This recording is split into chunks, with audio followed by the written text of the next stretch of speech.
নমস্কার বন্ধু, জীবনবাণীর আরও একটি নতুন পর্বে আপনাকে স্বাগত জানাই, যেখানে আমরা প্রতিদিন পদ অনুসারে ঈশ্বরের বাক্য অধ্যয়ন করি।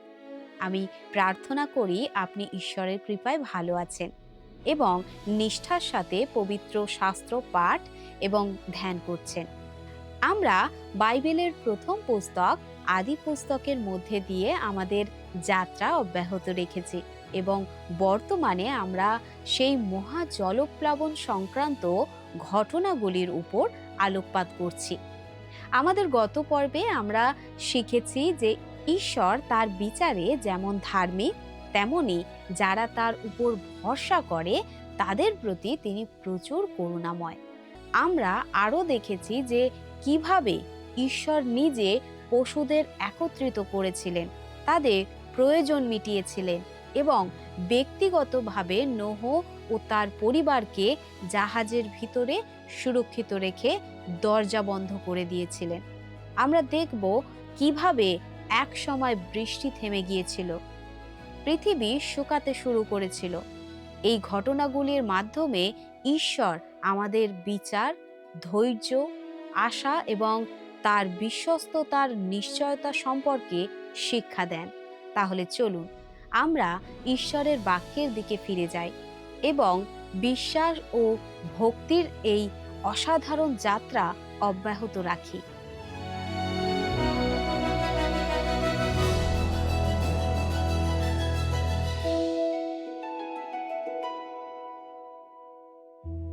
এই অনুষ্ঠানে আমরা বর্তমানে পবিত্র বাইবেলের প্রথম পুস্তক অর্থাৎ আদি পুস্তক থেকে আলোচনা করছি। আর আজকে আমরা আদি পুস্তকের 7 অধ্যায়ের 10 পদ থেকে আমাদের আলোচনা শুরু করব। গত পর্বে আমরা দেখেছিলাম নোহকে ঈশ্বর এক জাহাজ তৈরি করতে বলেছিলেন। সেটা সমুদ্রে চলাচল করার জন্য নয়, কিন্তু জলের উপরে ভেসে থাকার জন্য। সেই জাহাজে একটাই দরজা ছিল। জাহাজে যারা প্রবেশ করেছিল তাদের সকলের খাবারের ব্যবস্থা করা হয়েছিল। সকল পশু পাখি নিজেরাই জোড়ায় জোড়ায় নোহর জাহাজে প্রবেশ করেছিল। মহাপ্লাবনের আগে কোনো প্রাণী মাংসাশী ছিল না, ঠিক যেমন প্রভু যিশুর রাজত্বকালে মেষশাবক এবং সিংহ একসাথে থাকবে। সেই রকমই জাহাজের মধ্যে তারা একসাথে ছিল। সব মানুষের জন্য 7 দিন যাবৎ দরজা খোলা ছিল, কিন্তু কেউ বিশ্বাস করেনি। কেবলমাত্র নোহ ঈশ্বরের কথায় বিশ্বাস করেছিলেন এবং তার কথা অনুযায়ী কাজও করেছিলেন।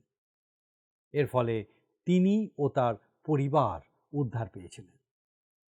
আসুন এখন আমরা পাঠ করব আদি পুস্তক 7 অধ্যায়ের 11 এবং 12 পদ এবং 16 আর 17 পদ।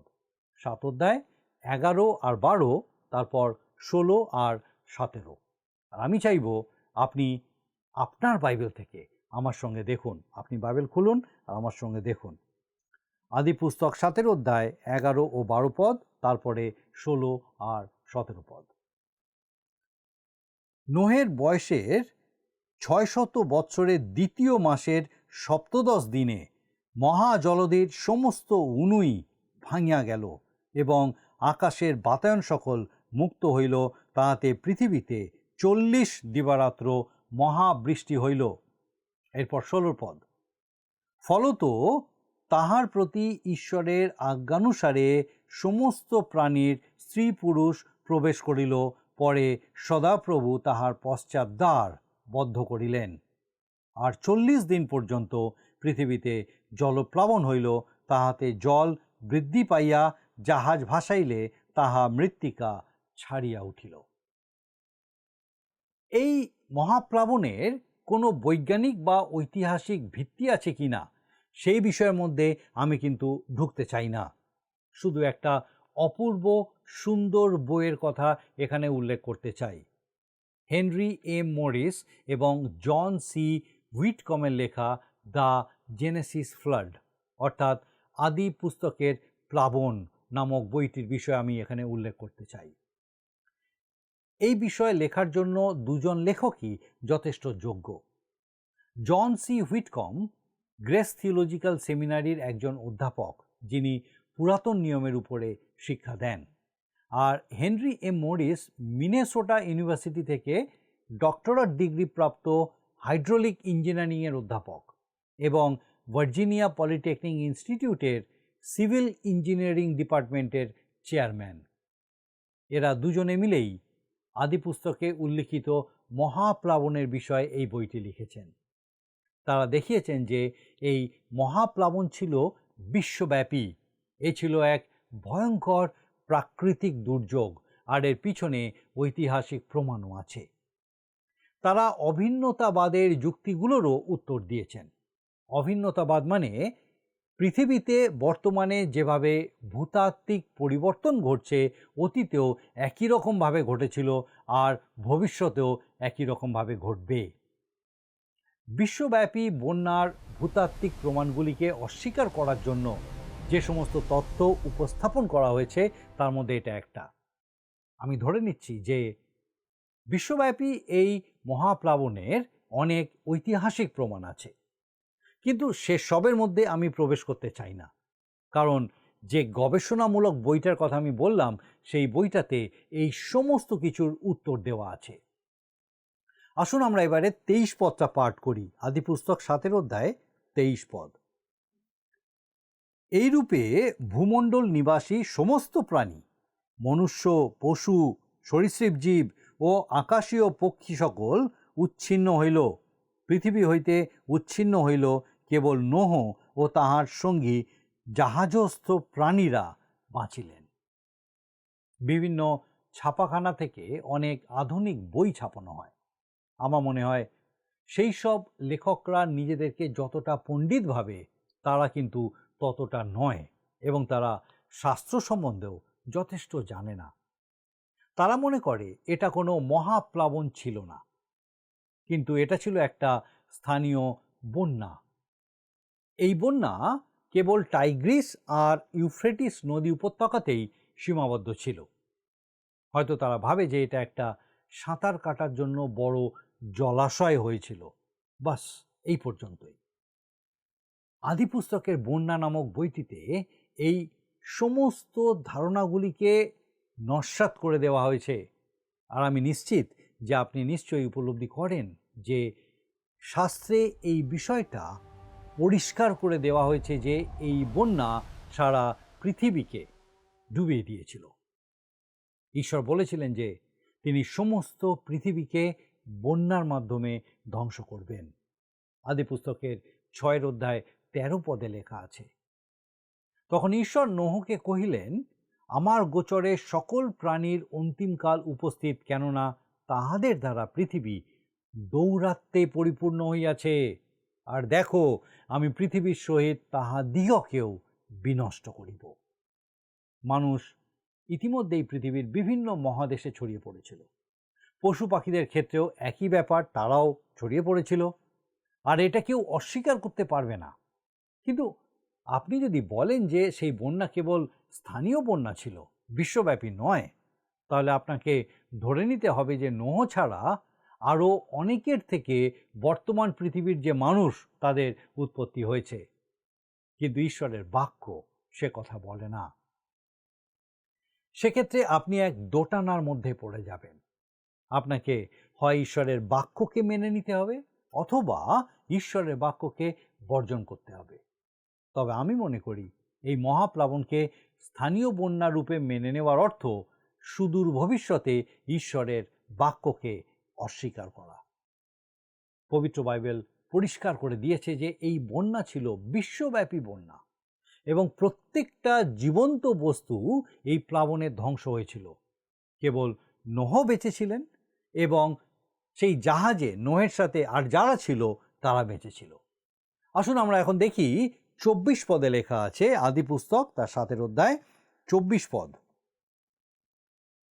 আর জল পৃথিবীর উপরে 150 দিন পর্যন্ত প্রবল থাকিল, অর্থাৎ 5 মাস, প্রায় অর্ধেক বছর পৃথিবীর উপরে জল ছিল।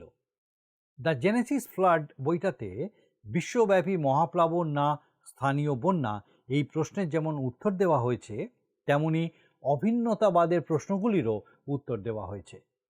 অনেকেই মনে করেন যে মহাপ্লাবনের মতো কোনো ভয়ঙ্কর পরিবর্তন বা বিপর্যয় ঘটেনি। আমি বিস্তারিত আলোচনায় যেতে চাইছি না।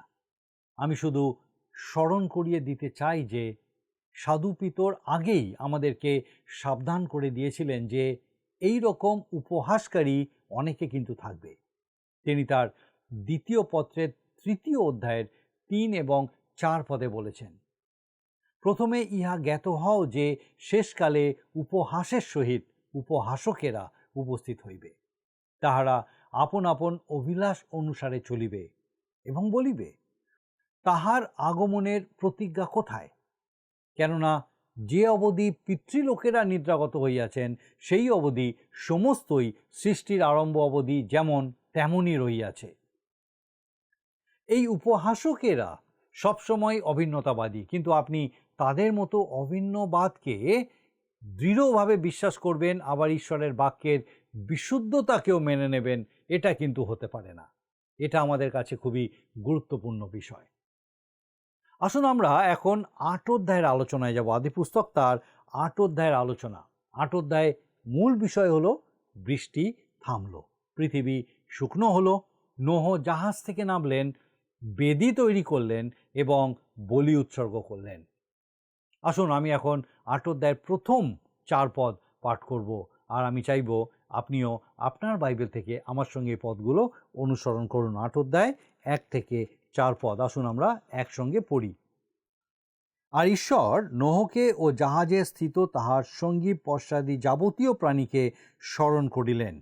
ঈশ্বর পৃথিবীতে বায়ু বহাইলেন, তাহাতে জল থামিল, আর জলধির উনুই ও আকাশের বাতায়ন সকল বদ্ধ, এবং আকাশের মহাবৃষ্টি নিবৃত্ত হইল। আর জল ক্রমশ ভূমির উপর হইতে সরিয়া গিয়া 150 দিনের শেষে হ্রাস পাইল। তাহাতে সপ্তম মাসে সপ্তদশ দিনে অরারটের পর্বতের উপরে জাহাজ লাগিয়া রহিল। আমাদেরকে কেবল বন্যার উৎপত্তি নয়, বরং বন্যা পরিস্থিতি এবং বন্যা প্রশমনেরও তথ্য দেওয়া হয়েছে। লেখা আছে, ঈশ্বর নোহকে স্মরণ করলেন। কি আশ্চর্য বিষয়, তাই না? আবার ঈশ্বর পৃথিবীতে বায়ু বহাইলেন, তাহাতে জল থামিল। আর এটা একদিনে হয়নি। পৃথিবীর উপরে জল জমা হয়েছিল 150 দিন ধরে, আর সেই জল সরতে সময় লেগেছিল 261 দিন। এটা দেখে আপনার কি মনে হয় না যে এটা সাধারণ বন্যা ছিল না? আসুন এরপরে আমরা 5 এবং 6 পদ পাঠ করি। আদিপুস্তক তার 8 অধ্যায় 5 আর 6 পদ। পরে 10ম মাস পর্যন্ত জল ক্রমশ সরিয়া হ্রাস পাইল। ওই 10ম মাসের প্রথম দিনে পর্বতগণের শৃঙ্গ দেখা গেল। আর 40 দিন গত হইলে নোহ আপনার নির্মিত জাহাজের বাতায়ন খুলিয়া একটা দাঁড়কাক ছাড়িয়া দিলেন। আমরা বলতে পারি এই ঘটনাটা হলো মহাপ্লাবনের শেষের শুরু, অর্থাৎ এবারে মহাপ্লাবন সমাপ্তির পথে। আসুন দেখি নোহ কি করছেন। 7 এবং 8 পদ লেখা আছে, তাহাতে সে উড়িয়া ভূমির উপরিস্থ জল শুষ্ক না হওয়া পর্যন্ত ইতস্তত গতায়ত করিল। আর ভূমির উপরে জল হ্রাস পাইয়াছে কিনা তাহা জানিবার জন্য তিনি আপনার নিকট হইতে এক কপোত ছাড়িয়া দিলেন। সত্যি কথা বলতে কি, নোহ যেন একজন পক্ষী পর্যবেক্ষককে পরিণত হয়েছে। তিনি 2টো পাখি উড়িয়ে দিলেন, দাঁড়কাক আর পায়রা। আসুন দেখি এরপর কি হলো। আমরা এখন 9 থেকে 12 পদ পর্যন্ত পাঠ করি। তাহাতে সমস্ত পৃথিবী জলে আচ্ছাদিত থাকাতে কপোত পদার্পণের স্থান পাইল না, তাই জাহাজে তাহার নিকটে ফিরিয়া আসিল। তখন তিনি হাত বাড়াইয়া তাহাকে ধরিলেন ও জাহাজের ভিতরে আপনার নিকটে রাখিলেন। পরে তিনি আর 7 দিন বিলম্ব করিয়া জাহাজ হইতে সেই কপোত পুনর্বার ছাড়িয়া দিলেন, এবং কপোতটি সন্ধ্যাকালে তাহার নিকটে ফিরিয়া আসিল। আর দেখো, তাহার চঞ্চুতে জিত বৃক্ষের একটি নবীন পত্র ছিল। ইহাতে নোহ বুঝিলেন ভূমির উপরে জল হ্রাস পাইয়াছে। পরে তিনি আর 7 দিন বিলম্ব করিয়া সেই কপোত ছাড়িয়া দিলেন। তখন সে তাহার নিকটে আর ফিরিয়া আসিল না। ৮ অধ্যায়ের এই দাঁড় কাক এবং পায়রা প্রসঙ্গে একটা আশ্চর্য আধ্যাত্মিক সত্যের বিষয় আমি আপনাকে লক্ষ্য করতে বলবো। ১ বছরেরও বেশি সময় সেই জাহাজে কাটানোর পর নোহ একটা দাঁড় কাককে পাঠালেন, কিন্তু সে ফিরে এলো না। কিন্তু সেই পায়রা ফিরে এসেছিল এবং ঠোঁটে করে একটা জিদ বৃক্ষের কচি পাতাও নিয়ে এসেছিল। আমি জানি না কেন শান্তির প্রতীক রূপে সবসময় জিদ বৃক্ষের পাতা এবং পায়রাকে ভাবা হয়, আর তারা সত্যি তাই। পায়রাটার দ্বিতীয়বার ফিরে আসার আসল বার্তাটা কি সেটা আমি ঠিক বুঝতে পারছি না, কিন্তু যখন সে আর ফিরে এলো না, সেটা একটা চিহ্ন যে বিচার হয়ে গেছে এবং পৃথিবীতে শান্তি ফিরে এসেছে। এটা ঠিক যে যে মানুষ ওই জাহাজ থেকে নেমে আসছেন তিনি ওই একই ধরনের মানুষ, আদমের বংশজাত মানুষ, যাদের জন্যই ঈশ্বরের নিকট থেকে সেই বন্যারূপ বিচার নেমে এসেছিল। এখন আপনি দেখবেন এই মহাপ্লাবনের পরেও মানুষের কোনো পরিবর্তন কিন্তু হয়নি, কোনো উন্নতি হয়নি। এখানে একটা খুব বড় আধ্যাত্মিক সত্য লুকিয়ে আছে। আমি চাই না যে আপনার সেটা অজানা থাকুক। নোহ এখানে পক্ষী পর্যবেক্ষণ করছেন। তিনি প্রথমে একটা দাঁড় কাককে পাঠিয়েছিলেন, কিন্তু সে ফিরে আসেনি। এখন প্রশ্ন হলো, কেন সেই দাঁড় কাকটা ফিরে আসেনি? আপনি নিশ্চয়ই লক্ষ্য করেছেন যে কাক কি খায়? সে তো পচা মাংস খায়। সেই মহাপ্লাবনের পর সর্বত্রই মৃত পশুর দেহ ভেসে বেড়াচ্ছিল, আর এগুলোই ছিল সেই কাকের প্রিয় খাদ্য।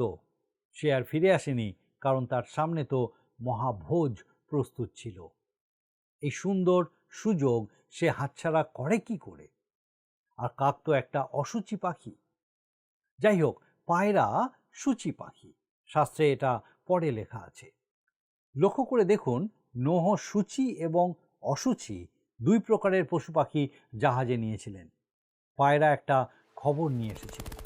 সেটা একটা সাধারণ ঘরোয়া পায়রা ছিল। পায়রার দ্বিতীয়বার ফিরে আসার সাথে সাথে নোহ সত্যি সত্যি একজন পক্ষী পর্যবেক্ষকে পরিণত হয়েছিলেন।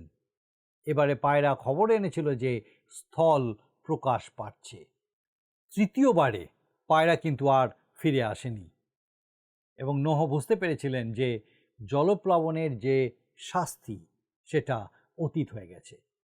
আমি তো আগেই বলেছি, আদি পুস্তকে যত আশ্চর্য ও মহান সত্য আছে সেগুলি সবই প্রাসঙ্গিক। পবিত্র বাইবেল আমাদের শেখায় যে বিশ্বাসীর দুটো স্বভাব, একটা পুরনো আর একটা নতুন। ২ করিন্থীয় ৫ অধ্যায়ের ১৭ পদে লেখা আছে, ফলত কেহ যদি খ্রিস্টে থাকে তবে নতুন সৃষ্টি হইল, পুরাতন বিষয়গুলি অতীত হইয়াছে, দেখো সেগুলি নূতন হইয়া উঠিয়াছে। সূচি এবং অসুচি একসাথে। বিশ্বাসী রূপে আমার এবং আপনার মধ্যে এই দুই ধরনের স্বভাবই আছে। আমাদের প্রভু বলেন, মাংস হইতে যাহা জাত তাহা মাংসই, আর আত্মা হইতে যাহা জাত তাহা আত্মাই। যোহন লিখিত সুসমাচার ৩ অধ্যায় ৬ পদ। আবার সাধু পৌল বলেছেন, যেহেতু আমি জানি যে আমাতে অর্থাৎ আমার মাংসে উত্তম কিছুই বাস করে না, আমার ইচ্ছা উপস্থিত বটে, কিন্তু উত্তম ক্রিয়া সাধন উপস্থিত নয়। রোমীয় তার ৭ অধ্যায় ১৮ পদ। এই দুটো স্বভাবের মধ্যে যে দ্বন্দ্ব চলে, সাধু পৌল সেই কথাই বলতে চেয়েছেন। বিশ্বাসীর পুরাতন স্বভাব আর নতুন স্বভাবের মধ্যে সব সময় একটা দ্বন্দ্ব চলছে। তার পক্ষে এটা কাক একটা শাস্তিপ্রাপ্ত জগতে চলে গেল, কিন্তু সে পচা গলা মৃতদের মধ্যে খুব আনন্দের ভোজ পেল, কারণ সে সেগুলিতেই জীবনযাপন করত। একটা ফুলে ফেঁপে ওঠা হাতির দেহ তার কাছে মহা ভোজের বিষয়। তার পক্ষে এটা ভ্রষ্টাচার, মাতলামিতে পরিণত হতে পারে। সে খুশিতে অস্থির হয়ে সামনে পিছনে ছুটতে লাগলো, উপরে নিচে দুলতে লাগলো। আসলে এটা আমাদের পুরনো স্বভাবের ছবি। আমাদের পুরনো স্বভাব ওই কাকের মতো। আমাদের পুরনো স্বভাব জগতের বিষয়গুলিকেই ভালোবাসে, তাতেই আনন্দ করতে চায়। আর সেই জন্য অনেক মানুষ উপাসনালয়ে না গিয়ে টেলিভিশন দেখে অথবা খেলাধুলা, নাচ গান নিয়ে মেতে থাকে। আপনি বলবেন না যে এর জন্য আপনার কাছে অন্য কোনো ভালো অজুহাত আছে। আপনি বলবেন যে আপনার তো পুরনো স্বভাব আছে, কিন্তু সেটা কোনো অজুহাত হতে পারে না, কারণ পুরনো স্বভাবে জীবনযাপন করা বিশ্বাসীর উচিত নয়। পায়রাও ওই বিচারের শাস্তিপ্রাপ্ত জগতে গেছিল, কিন্তু সে সেখানে শান্তি পায়নি, তৃপ্তি পায়নি, বিশ্রাম পায়নি। সে আবার জাহাজে ফিরে এসেছিল। পায়রা হলো এই জগতে বিশ্বাসীদের প্রতিনিধি। দাঁড়কাক জগতে গেছিল এবং জগৎকে ভালোবেসেছিল। যখন সে ওই মরা পচা গলা দেহ পেল, সে আনন্দিত হয়েছিল। সে ভাবল বুঝি সহস্র বছরের যে জীবন, সেটা সে পেয়ে গেছে। দেখুন, এটাই হলো দৃষ্টিভঙ্গির পার্থক্য। একজন অধ্যাপক বলেছিলেন, কোনটা ঠিক আর কোনটা ভুল সেটা আপেক্ষিক বিষয়। আমি বলি, যেটা ঈশ্বর বলেন সেটাই ঠিক। অধ্যাপক যেটা বলছেন সেটা ঠিক নয়।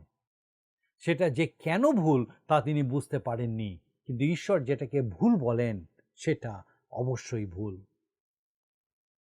বিশ্বাসীদেরকে বলা হয়েছে, তোমরা জগৎকে প্রেম করিও না, জগতস্থ বিষয় সকলও প্রেম করিও না। প্রথম যোহন তার 2:15। আপনি এবং আমরা সবাই একটা শাস্তিপ্রাপ্ত জগতে বাস করছি। আমরা জগতের মধ্যে আছি, কিন্তু আমরা এই জগতের নই। আমরা এটাকে ব্যবহার করব, কিন্তু মন্দভাবে ব্যবহার করব না। আমরা এই জগতের প্রেমে পড়ে যাব না, কিন্তু এই জগতে যারা হারিয়ে গেছে তাদের এই জগৎ থেকে বার করে আনার চেষ্টা করব। আমরা তাদের কাছে ঈশ্বরের বাক্য বহন করে নিয়ে যাব। আমাদের প্রভু আমাদেরকে বলেছেন, আর তিনি তাহাদিওকে কহিলেন, তোমরা সমুদয় জগতে যাও, সমস্ত সৃষ্টির নিকটে সুসমাচার প্রচার করো। মার্ক লিখিত সুসমাচার 16:15। এই জগতে আমাদের যে কর্তব্য, আসুন আমরা তা পালন করি। ঈশ্বরের বাক্যকে ছড়িয়ে দিতে চেষ্টা করি। এটাই সবথেকে গুরুত্বপূর্ণ বিষয়। পায়রা উপলব্ধি করেছিল যে কীরকম জগতে সে এসেছিল, আর তার কিছুই ভালো লাগেনি। সে কোথাও শান্তি পায়নি। সেই জাহাজেই সে ভালো ছিল। আপনার জন্য সেই জাহাজ হলো, আমার জন্য সেই জাহাজ হলো আমাদের খ্রিস্ট যিশু। এখন আমাদের ভাবার বিষয় হলো, আমরা কোন ধরনের পাখি। এটা প্রত্যেকের ব্যক্তিগত বিষয়। আপনি জানেন আপনি কোন ধরনের পাখি? আপনি কি কাক, নাকি আপনি পায়রা? আপনি যদি ঈশ্বরের সন্তান হন, আপনার কিন্তু দুটো স্বভাবই আছে। কিন্তু আপনি কোন স্বভাবে জীবনযাপন করছেন? আপনি কি ঈশ্বরের বিষয়গুলো ভালোবাসেন, নাকি সেগুলি ভালোবাসেন না? আমাদের প্রত্যেককে কিন্তু এই প্রশ্নটা অবশ্যই করতে হবে। আমাদের আজকের আলোচনা আমরা এখানেই শেষ করব, কিন্তু আসুন তার আগে যে গুরুত্বপূর্ণ বিষয়গুলো আমরা দেখলাম, আরেকবার সেগুলো দেখে নিই। পবিত্র বাইবেল পরিষ্কার করে দিয়েছে যে এই প্লাবন ছিল বিশ্বব্যাপী প্লাবন, এবং প্রত্যেকটা জীবন্ত বস্তু এই প্লাবনে ধ্বংস হয়েছিল। কেবল নোহ বেঁচেছিলেন, এবং আর যারা নোহের সাথে সেই জাহাজে ছিল তারা বেঁচেছিল। অভিন্নতাবাদীরা মনে করে পৃথিবীতে বর্তমানে যেভাবে ভূতাত্ত্বিক পরিবর্তন ঘটছে, অতীতেও একই রকমভাবে ঘটেছিল, আর ভবিষ্যতেও একই রকমভাবে ঘটবে। কিন্তু পবিত্র বাইবেল পরিষ্কার করে বলে যে ঈশ্বর হস্তক্ষেপ করেছিলেন। ঈশ্বর নোহকে এবং জাহাজে স্থিত সকল পশু পাখিকে স্মরণ করলেন। তিনি পৃথিবীতে বাতাস বহালেন, তাতে জল থামল। সেই দাঁড়কাক ফিরে আসেনি, কিন্তু পায়রা ফিরে এসেছিল।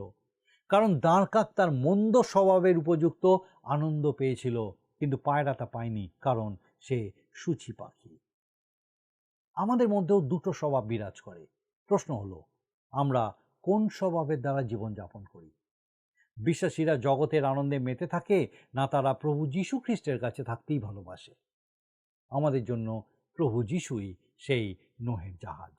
আসুন প্রার্থনা করি, আর আমি চাইব আপনিও যোগ দিন। আসুন প্রার্থনা করি। মঙ্গলময় পিতা, ধন্যবাদ দিই প্রভু এই সুন্দর সময়ের জন্য। ধন্যবাদ দিই আমাদের জন্য তুমি সেই স্থান প্রস্তুত করেছো। আমাদেরকে সুযোগ দিয়েছো যেন তোমার জীবন্ত বাক্যের সান্নিধ্যে পিতাগো, তোমার সান্নিধ্যে, তোমার উপস্থিতিতে, তোমার সহভাগিতায় আমরা জীবনযাপন করতে পারি। ধন্যবাদ দিই আমাদের সেই প্রত্যেক দর্শক বন্ধুর জন্য যাদেরকে আরেকবার পিতাগো নতুনভাবে এই সত্যকে তুমি জানতে, বুঝতে, উপলব্ধি করতে সাহায্য করলে। প্রার্থনা করি আমাদের সেই প্রত্যেক দর্শক বন্ধুকে তোমার পবিত্র পরাক্রমে তোমাতে স্থির রাখো। বিশেষ করে পিতাগো তাদের প্রত্যেককে তুমি ধরো। যদি কেউ অসুস্থ আছে পিতা, তোমার অনুগ্রহের হাত তার উপরে রাখো, সুস্থ করো, বিশ্বাসে আরও বেড়ে উঠতে দাও যে প্রভু তুমি তাদের ছেড়ে দাওনি, তুমি তাদের সঙ্গে আছো। যদি পারিবারিক বা সাংসারিক কোনো রকম কোনো সমস্যার মধ্যে তারা আছেন, স্বর্গীয় পিতা তোমার শান্তি আনন্দে তাদেরকে পূর্ণ করো, তোমার উপস্থিতিতে পূর্ণ করো, তোমার জীবন্ত বাক্যে পিতাগো তুমি তাদেরকে যে কথা বলতে চাও তা শুনতে সাহায্য করো। স্বর্গীয় পিতা, আমাদের প্রত্যেক দর্শক বন্ধু, তাদের পরিবার পরিজন প্রত্যেকে তোমার চরণে সমর্পণ করে ধন্যবাদের সঙ্গে প্রার্থনা তোমার যিশু নামে চাই, আমেন।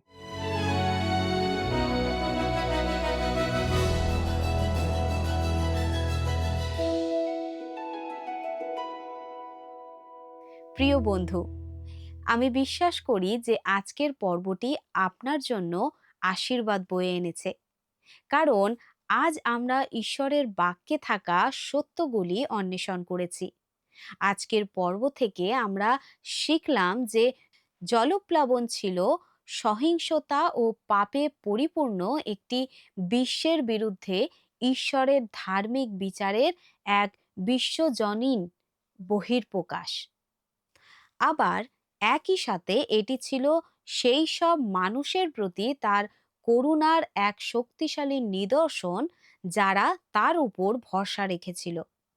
আমাদের পুরনো স্বভাব যা এই বিচারিত জগৎকেই ভালোবাসে, এবং আমাদের নতুন স্বভাব যা কেবল ঈশ্বরের ব্যবস্থাতেই বিশ্রাম খুঁজে পায়।